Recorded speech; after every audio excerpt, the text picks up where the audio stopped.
അതന്നെ ഞങ്ങൾ. അപ്പൊ ഇന്ന് നമ്മൾ അടുക്കള പെരുന്നാളിന്റെ ദിവസം നമ്മൾ അടുക്കള അങ്ങ് എടുക്കും. നമ്മള് ബിരിയാണി അല്ല അമ്മ നിങ്ങൾക്ക് റെസ്റ്റ് അല്ലെന്ന്. യാ അപ്പൊ നമ്മൾ ബിരിയാണി വിശേഷങ്ങളിലേക്ക് കടന്ന് സത്യം പറഞ്ഞാൽ ഒന്നും റെഡി ആക്കിയില്ല. ഞാൻ എന്റെ അസിസ്റ്റന്റിന്റെ അടുത്ത് പറഞ്ഞിരുന്നു ഉള്ളി തക്കാളി പച്ചമുളകൊക്കെ റെഡി ആക്കണം എന്നുള്ളത്. സെറ്റ് ചെയ്തിട്ട് അപ്പൊ നമുക്ക് എന്ത് ചെയ്യാണ്ട് ഉള്ളി അരിയാണ്ട് അതിനുള്ള ബാക്കിയുള്ള പരിപാടികളൊക്കെ. അപ്പൊ പിന്നെ പരിപാടി നോക്കാം നമ്മള്. മുംബൈന്നാണ് വന്നിട്ടുണ്ട് അത്ര. അപ്പൊ നമ്മള് എന്തുണ്ട് ബിരിയാണി ഉണ്ടാക്കാൻ എന്തുണ്ട് ബിരിയാണി ഉണ്ടാക്കാം നമ്മള്.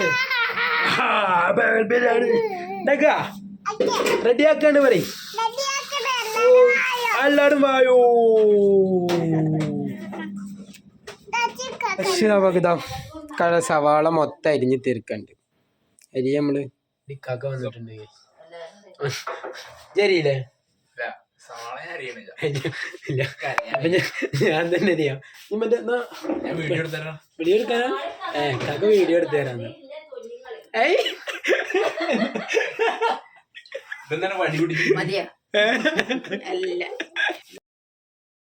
പിന്നെ നമുക്ക് സവാള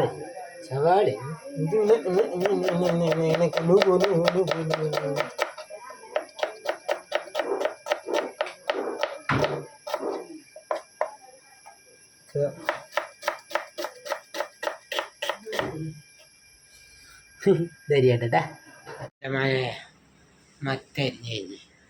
ഓക്കെ നെക്സ്റ്റ് ഈ ടൈം കൊണ്ടേ നമുക്ക് ചിക്കൻ എന്ത് ചെയ്യണം, തൈരും ഇതൊക്കെ ഇട്ട് വെക്കാം. മസാല കൂട്ടി സെറ്റാക്കി വെച്ചിട്ടുണ്ട്. സ്റ്റവ് കത്തിക്കാം. കത്തി ചീനച്ചട്ടി എടുത്ത് വയ്ക്കണം.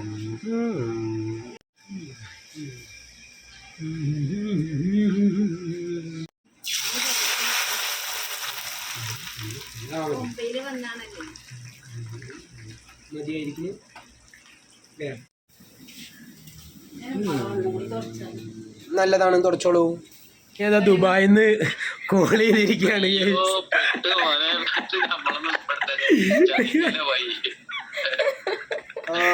റെഡി ആയിട്ടിടാ.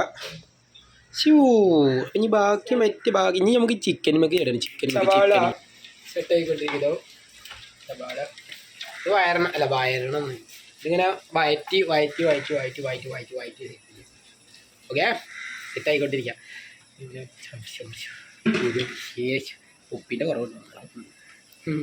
പച്ചമുളക് തക്കാളി ഒക്കെ ഇട്ട് സെറ്റാക്കി വെച്ച ചിക്കൻ ഇതാ ചാടാൻ വേണ്ടി റെഡി ആയിട്ട് നിൽക്കണം.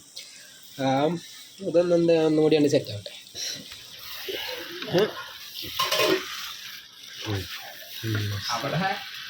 ഇനി കാത്തിരിപ്പാണ്. ദമ്മിലിട്ട് സാധനം വെയിറ്റ് ചെയ്യണം കേട്ടോ. ദമ്മ് പൊട്ടിക്കുകയാണ്.